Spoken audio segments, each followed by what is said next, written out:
Hello friends, welcome back to Abitha's kitchen. நாம் இன்றைக்கி பார்க்க போகிற ரெசிபி கருணக்கிழங்கு வச்சு நல்ல ஃபட்ஜியான நல்ல மாய்ஸ்டான ப்ரௌனி தாங்க. நல்ல ரிச்சான இந்த வெஜிடபிள் ப்ரௌனி எப்படி செய்யறதுன்னு பார்க்கலாம்.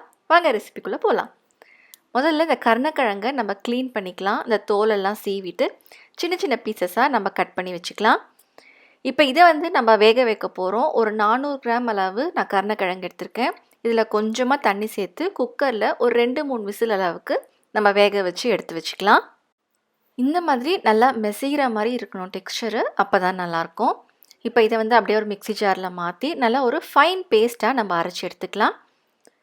இப்போ தனியாக எடுத்து வச்சுக்கலாம். இப்போ நம்ம ப்ரௌனி செய்ய ஸ்டார்ட் பண்ணிக்கலாம். ஒரு பவுலில் ரூம் டெம்பரேச்சர் முட்டை ஒன்று சேர்த்துக்கிறேன். இதில் முக்கியமான பொருள் பார்த்திங்கன்னா இந்த மஸ்கோவேடோ சுகர் அப்படிங்கிறது தான்.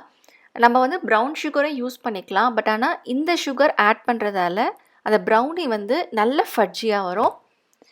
இப்போ இந்த முட்டையும் இந்த சுகரும் நல்லா மெல்ட் ஆகிற வரைக்கும் இதை நல்லா மிக்ஸ் பண்ணிக்கோங்க. இப்போ இதை நம்ம அரைச்சி வச்ச கருணக்கிழங்கையும் சேர்த்துக்கலாம்.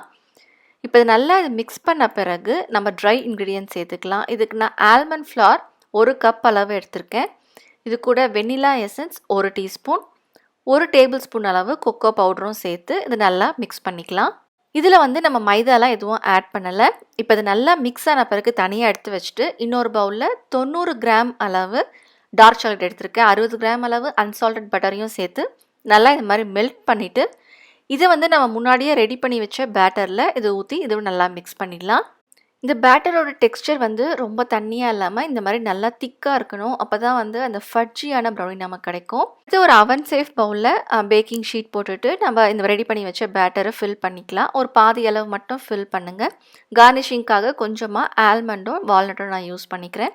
நான் 2 பவுலில் ஊற்றி வச்சு பேக் பண்ணுறேன். 180 டிகிரி செல்சியஸில் ப்ரீஹீட்டட் அவனில் 40 நிமிஷம் அளவுக்கு பேக் பண்ணி எடுத்துக்கோங்க. இந்த ப்ரௌனி ரொம்ப மாய்ஸ்டாக இருக்கும். அதனால் நல்லா ஆறின பிறகு நமக்கு வேண்டிய ஷேப்பில் கட் பண்ணிக்கலாம். அவ்வளவுதாங்க, நல்ல ரிச்சான கருணக்கிழங்கு வச்சு சூப்பரான ஒரு ப்ரௌனி ரெடி ஆகிடுச்சு. இதுக்கு மேலே கேரமல் சிரப் வச்சு கார்னிஷ் பண்ணிக்கலாம். நீங்களும் இதே மாதிரி செஞ்சு பார்த்து எப்படி இருக்குன்னு சொல்லுங்கள். உங்களுக்கு இந்த வீடியோ பிடிச்சிருந்தா மறக்காமல் லைக் பண்ணுங்கள், ஷேர் பண்ணுங்கள், சப்ஸ்கிரைப் பண்ணுங்கள். தேங்க்யூ.